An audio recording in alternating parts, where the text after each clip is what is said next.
الحمدللہ والصلاة والسلام علی رسول اللہ وعلی آلہ وصحبہ ومن محترم بھائیو، السلام علیکم ورحمۃ اللہ وبرکاتہ۔ سورہ البقرہ کی آیت نمبر 87 کی تفسیر آج ہم جانیں گے۔ اللہ تعالیٰ فرماتا ہے: اعوذ باللہ من الشیطان الرجیم، بسم اللہ الرحمن الرحیم۔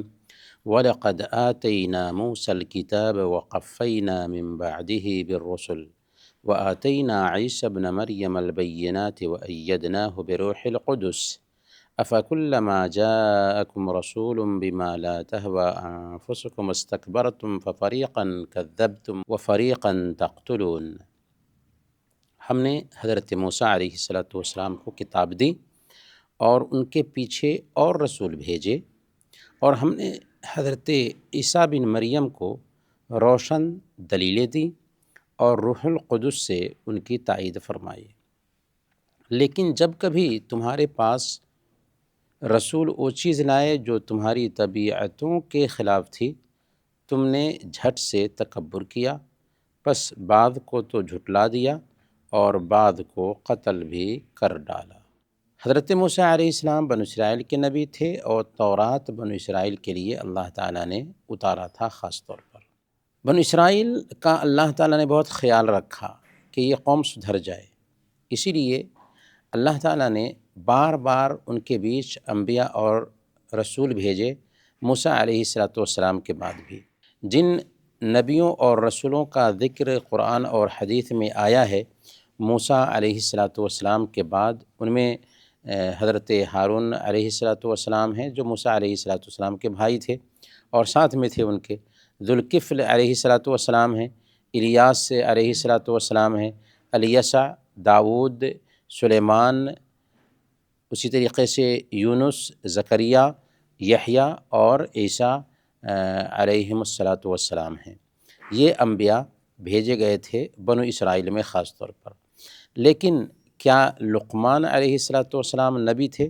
صحیح بات یہ ہے کہ لقمان علیہ السلام نبی نہیں تھے، بلکہ حکیم تھے، دانشور تھے، اور اللہ تعالیٰ نے ان کے قصہ کو بھی جو انہوں نے اپنے بیٹے کو نصیحت کیا تھا قرآن میں نقل کیا ہے۔ اسی طریقے سے عزیر علیہ السلام، عزیر علیہ السلام کے بارے میں بھی کہا جاتا ہے کہ وہ نبی تھے، حالانکہ وہ نبی نہیں تھے، بلکہ عزیر علیہ السلام اللہ کے نیک بندے تھے، وہ بھی نبی نہیں تھے۔ تو اس طریقے سے اللہ تعالیٰ نے بہت سارے نبیوں کو موسیٰ علیہ السلام کے بعد بنو اسرائیل میں بھیجا، بنو اسرائیل کے حالات کو سدھارنے کے لیے، لیکن بنو اسرائیل کی شرارت اور بڑھتی ہی گئی۔ اللہ تعالیٰ انہی چیزوں کو ذکر کرتے ہوئے اس آیت کریمہ میں فرما رہا ہے کہ ہم نے موسیٰ علیہ السلام کو کتاب دیا، یعنی تورات دیا، اور ان کے پیچھے اور رسول بھیجے، اور ہم نے حضرت عیسیٰ بن مریم کو روشن دلیلیں دی۔ حضرت عیسیٰ بن مریم اللہ کے نبی صلی اللہ علیہ وسلم سے پہلے آنے والے نبی ہیں، اور بنو اسرائیل کے آخری نبی ہیں۔ اللہ تعالیٰ نے حضرت عیسیٰ بن مریم کو بھیجا تو ان کے زمانے میں چونکہ میڈیکل سائنس کا غلبہ تھا، طب کا غلبہ تھا، اس لیے حضرت عیسیٰ علیہ السلام کو اسی قبیل کے معجزات دیے گئے۔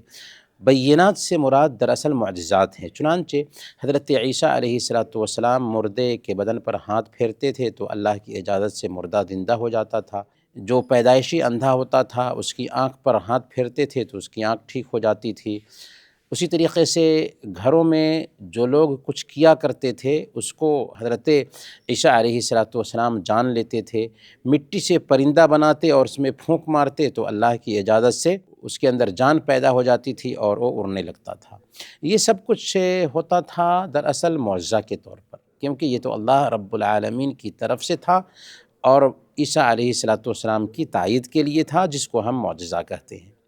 اور اللہ تعالیٰ آگے فرماتا ہے کہ اور ہم نے ان کی تائید کی تھی روح القدس سے۔ روح القدس سے مراد کیا ہے؟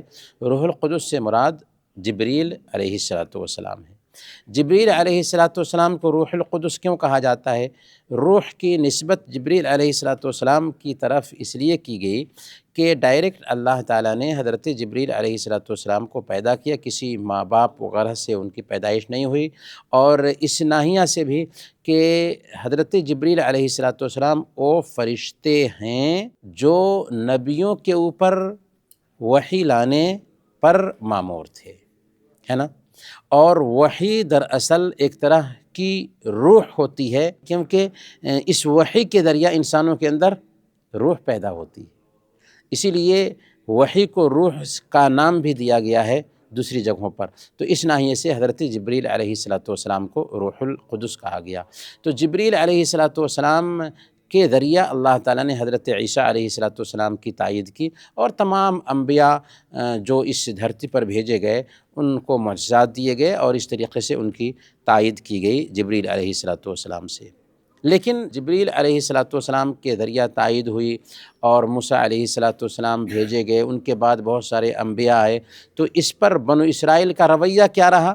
اللہ تعالیٰ فرماتا ہے أَفَكُلَّمَا جَاءَكُمْ رَسُولٌ بِمَا لَا تَهْوَىٰ أَنفُسُكُمُ اسْتَكْبَرْتُمْ فَفَرِيقًا كَذَّبْتُمْ وَفَرِيقًا تَقْتُلُونَ، کہ لیکن تمہارے بیچ جب بھی رسول آئے، اتنے سارے انبیاء آئے تمہارے سدھار کے لیے، لیکن تم نے کیا کیا ان انبیاء کے ساتھ؟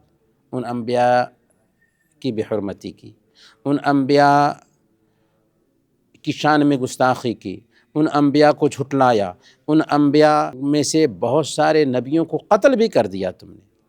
تو جو چیز بھی تمہاری طبیعتوں کے خلاف ہوتی تھی، جو نبی لے کر کے آتے تھے تو فوراً تکبر کرتے تھے۔ کون؟ بنو اسرائیل، کیونکہ ان کے اندر شرارت تھی، نبی کی بات نہیں مانتے تھے۔ اگر کوئی ایسا حکم نبی دیتے جو ان کی طبیعت کے خلاف ہوتا تو شرارت میں تکبر کرتے تھے، نہیں ہم اس کو نہیں مانیں گے۔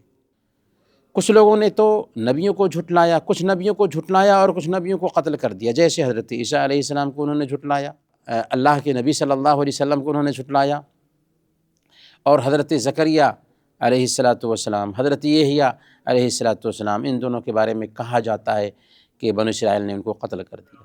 تو یہ شرارت تھی بنو اسرائیل کی، انہوں نے نبیوں کی شان میں بھی گستاخی کی، نبیوں کی بے حرمتی کی، ان میں سے بعض کو جھٹلایا، بعض کو قتل کیا، اور جو چیز ان کی طبیعت کے مطابق ہوتی تھی اسے اپناتے تھے، جو چیز طبیعت کے مطابق نہیں ہوتی تھی اس کو وہ نہیں اپناتے تھے۔ تو یہاں ہمارے لیے سبق کیا ہے کہ انبیاء کی جو تعلیمات ہوتی ہیں ان میں جان ہوتی ہے، اس میں روح ہوتی ہے، اس کے ذریعہ دنیا اور آخرت سدھرتی ہے۔